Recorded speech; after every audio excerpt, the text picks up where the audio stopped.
Մարդը, որ մոռացավ իր պատմությունը, նա չունի ապագա։ Ցեղասպանության ուրացումը հանցագործություն է։ Հայոց ցեղասպանության ճանաչման հարցը Հայաստանի արտաքին քաղաքական օրակարգի առաջնահերթություններից հանած Փաշինյանին ու նրա թիմակիցներին հստակ ուղերձ են հղում պարզ քաղաքացիները։ Ուրանալ չի կարելի, որովհետև դա փաստ է, որը տեղի ունեցել եւ բացի նրանից, որ տեղի ունեցել, նա անպայման պետք է ստանա համարձակ պատասխան, այսինքն անպայման պետք է ճանաչվի։ Կարելի ասել ամբողջ աշխարհի կողմից ու դրա համար պետք է շարունակել պայքարել ու դա ոչ միայն մեզապետ, ես կարծում եմ ամբողջ աշխարհի, որպեսզի երբեք ու երբեք նույն բանը չկրկվի։ Հարցմանը մասնակցած քաղաքացիների մեծ մասը վախկոտ ու զիջողական է անվանում գործող իշխանության քաղաքականությունը։ Թուրքը միշտ էլ նույնն է եղել, ասում են մարդիկ, 100 տարի հետո էլ նույնն է լինելու։ Այդ երկրի նպատակը հայկական հարցը մեկընդմիշտ փակելն է։ Ես դեմ եմ այդ վախկոտ քաղաքականությանը, որովհետև ինչքան թշնամուն ցույց տաս, որ վախենում ես, վայ, էս չանեմ, որ չկրակի, այն չանեմ, որ չկրակի,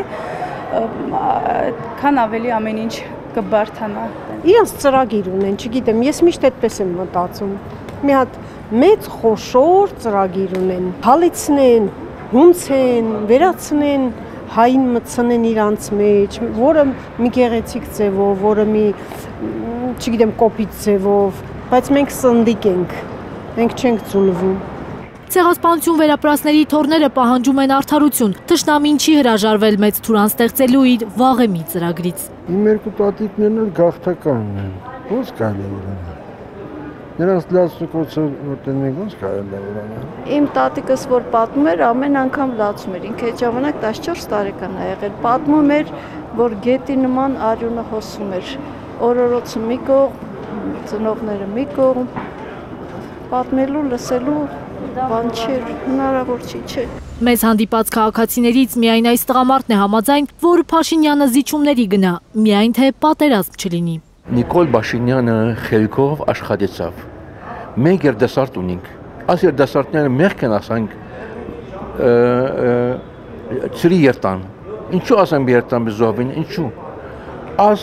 Ազ գդորը գուդամ վերջացնում ասերդաստան։ Նա նաև միակն է, որ հավատում է, թե ադրբեջանցիները կրակել են Խոզնավարի ուղղությամբ, իբրև սադրանք ընդունելով Հայաստանի Հանրապետությունում Ադրբեջանի դրոշն այրելու ակցիան։ Այդպես էր պնդել Նիկոլ Փաշինյանը իր քարտուղարի շուրթերով։ Քաղաքացիները հիմնականում ապշել են այս հայտարարությունից, չէ որ ադրբեջանական կողմը մեկ ամիս շարունակ թիրախում էր պահում Խոզնավարը։ Մինչև էլ կրակում էին։ Իրան պատճառը պետք, պատճառը բռնեց։ Նրանք կրակում են շուտվանից եւ այդ կրակոցները հնչում են անդադ եւ անդադ։ Դրա համար ես չգիտեմ Նիկոլ Փաշինյանը ոնց է բան ասում вообще։ Ինչքան հիշում եմ, այդ մինչև դրոշը այրելն էր դա։ Ամեն օր էլ կրակում են։ Ամեն օր էլ տենց դեպքեր լինում է, այդ դրոշ այրելը կապ չունի ընդհանրապես։